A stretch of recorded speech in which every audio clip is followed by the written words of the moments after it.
Muito bem, sejam todos bem-vindos aí à Academia Rafael Toro Enem. Eu sou o professor Dudan.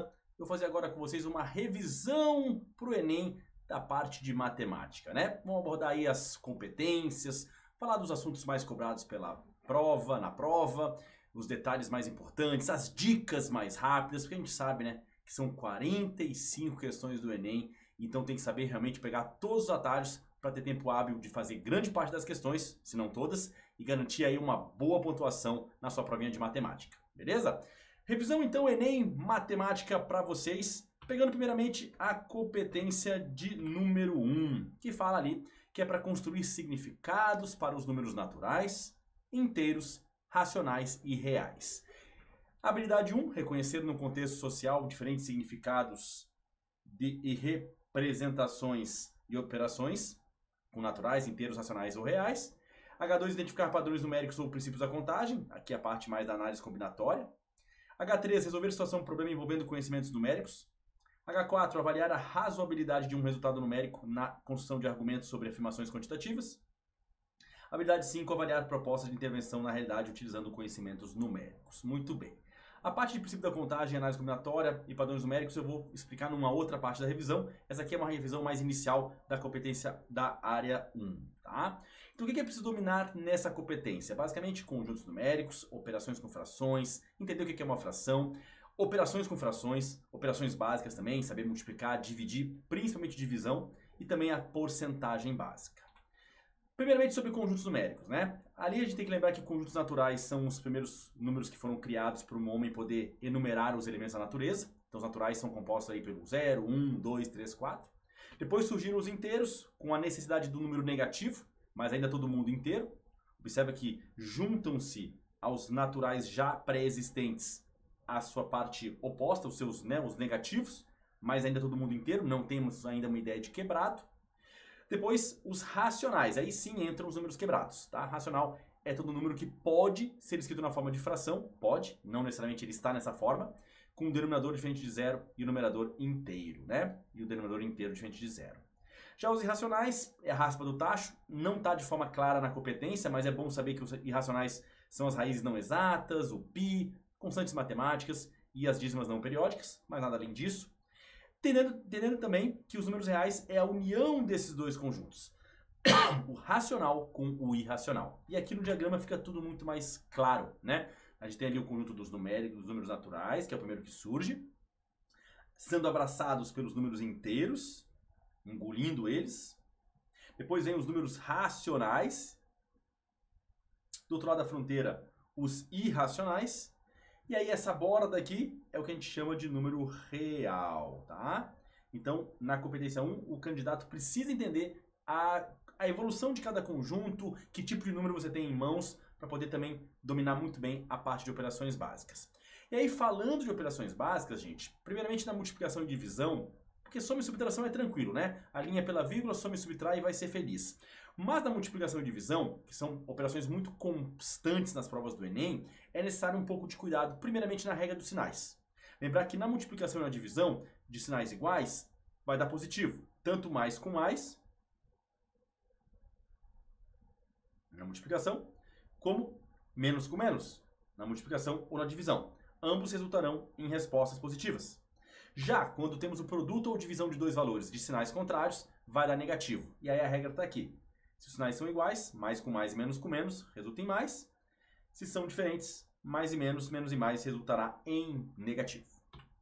Sobre a divisão, né? Muita gente tem muita dificuldade em dividir, em fazer a continha no braço, e o Enem vai exigir isso de vocês na hora da prova. Então a gente vai iniciar a divisão, sempre deve cair um algarismo original, que é o do dividendo por vez, e quando ele cair, tem que efetuar a divisão.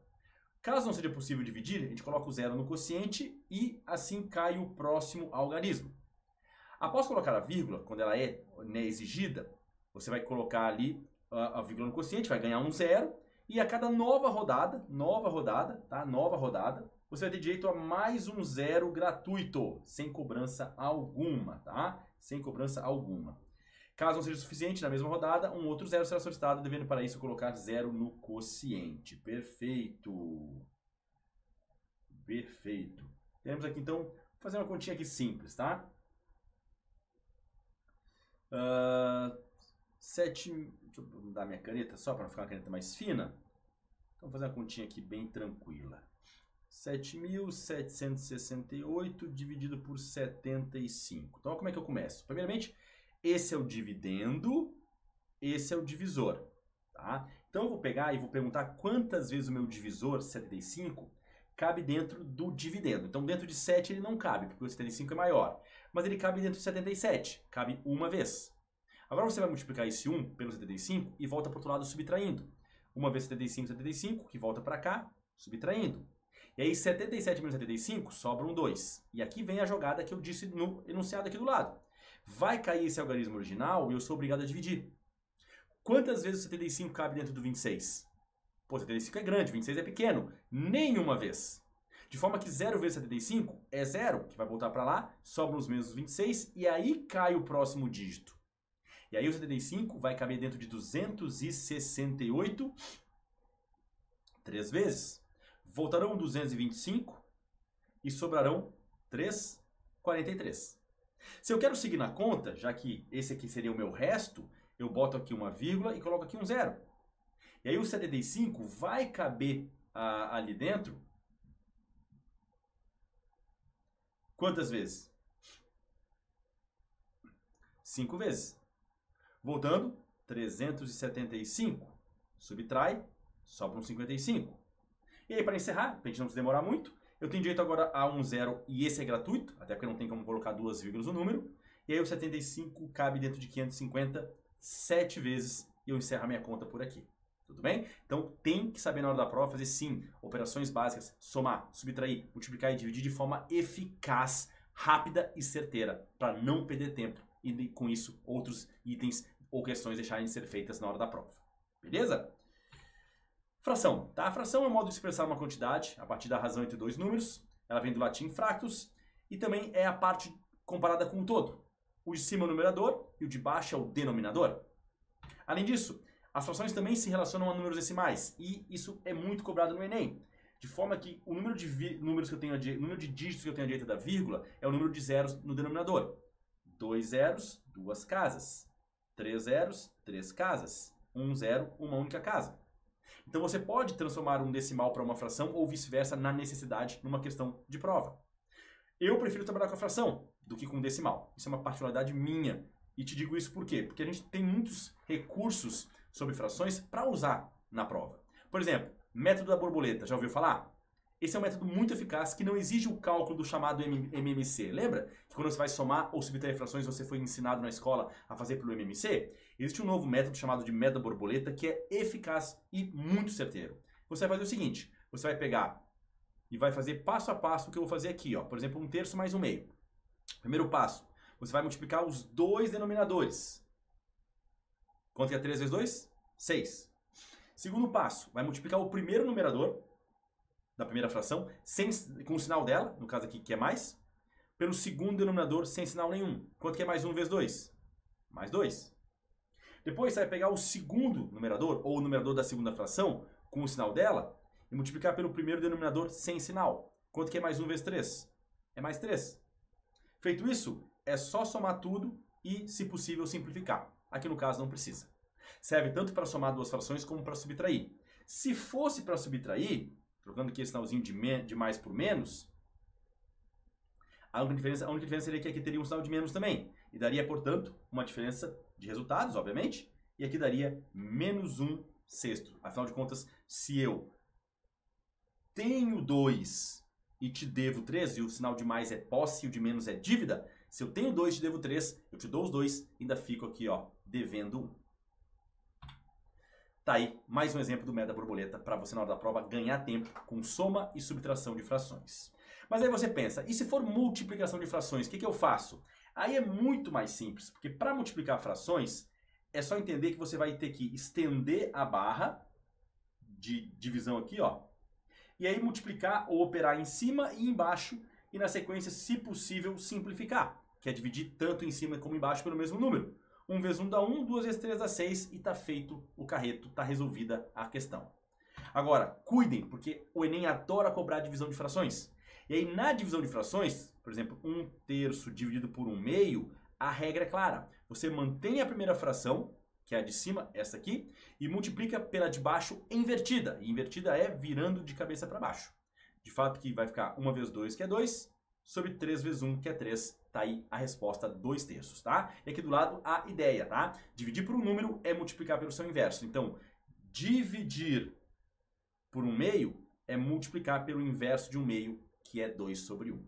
Lembra disso. Na sua prova, certamente haverá questões que vão exigir de você a divisão de frações. O Enem sempre cobra isso e na hora da prova, então, não perde essa ideia. Finalizando aqui com a parte de porcentagem, né? A porcentagem, ela vem do latim, é algo por 100, é uma proporção para cada 100. Temos sim questões muito clássicas no Enem de porcentagem e aí o candidato precisa ter um domínio básico disso, que passa primeiramente por entender que a porcentagem é uma fração de roupa de festa com denominador 100. Então, x% é x sobre 100 e vice-versa. Então, quer dizer que uma fração cujo denominador seja 100 vai indicar uma porcentagem? Sim, é isso aí, tá? Recursos rápidos para trabalhar com porcentagem no Enem.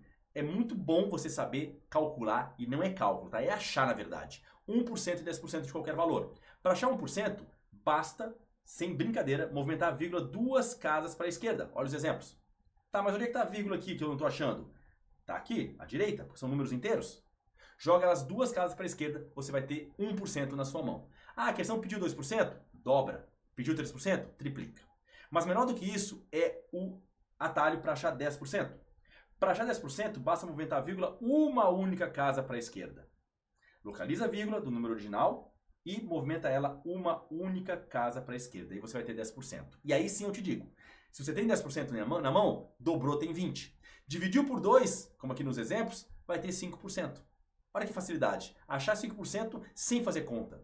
Movimenta a vírgula uma casa para a esquerda, acha 10%, pega esse valor, divide por 2 e você vai ter na mão 5% bem calculadinhos. E 25% é só dividir o número por 4. E muito importante também é sabermos a relação entre frações e porcentagens. Por quê? Porque eu prefiro trabalhar com a fração. Então quando você falar em 100%, eu vou trocar por 1. Você falou em 50%, eu não faço a conta com esse valor. Eu faço com meio. Você falou em 25%, eu substituo por 1/4. Você falou em 10%, eu penso em 1/10. Você falou em 20%, eu já penso em 1/5. A mesma coisa com 12,5%, que vale 1/8. Então, fazer essa substituição da porcentagem pelas suas frações equivalentes facilita muito a questão. Você tem que dominar, obviamente, operações com frações, média borboleta, multiplicação e divisão, mas isso vai facilitar muito e fazer você ganhar bastante tempo para as questões mais difíceis aí na hora da sua prova. E só para ilustrar algumas questões que a gente teve aí nos últimos anos que envolvem, né, números, frações, porcentagem e afins, essa questão aqui pedia para o aluno rodar essa maquininha, caíam ali 6 números e ele tinha que dizer quais números eram iguais. Temos aqui uma potência, um número misto, temos uma fração, outra fração, um decimal e outra fração. E aí o candidato precisava entender e achar nessa questão quais números tinham o mesmo valor, a mesma representatividade. Tudo bem? Aqui uma questão muito direta do Enem, que pedia para transformar essa porcentagem num número decimal. E aí era só você lembrar que 135,25% está entre 100%, que é 1, e 200%, que é 2. Sabendo isso, esse cara estaria entre 1 e 2. Qual das alternativas está entre 1 e 2? Nessa outra questão, também do Enem, o candidato precisava inicialmente entender que esse 1/5 aqui, ó, é a mesma coisa que 2/10, para entender que ele dividiu todo aquele percurso em 10 partes, 2 para a câmera 1, 3 para a câmera 2, 1 para a câmera 3, 1 para a câmera 4 e 3 para a câmera 5, fechando as 10 partes, os 10 trechos. Então era uma questão de entender ali a proporção entre frações, as suas equivalências, tá?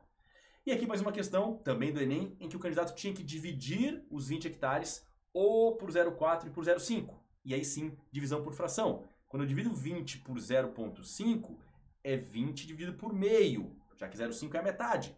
E aí a regra é clara. Mantém o primeiro e multiplica pelo inverso do segundo, o que daria ali 40. E teria que fazer a mesma coisa com 0,4 para poder entrar na linha de raciocínio e gabaritar a questão.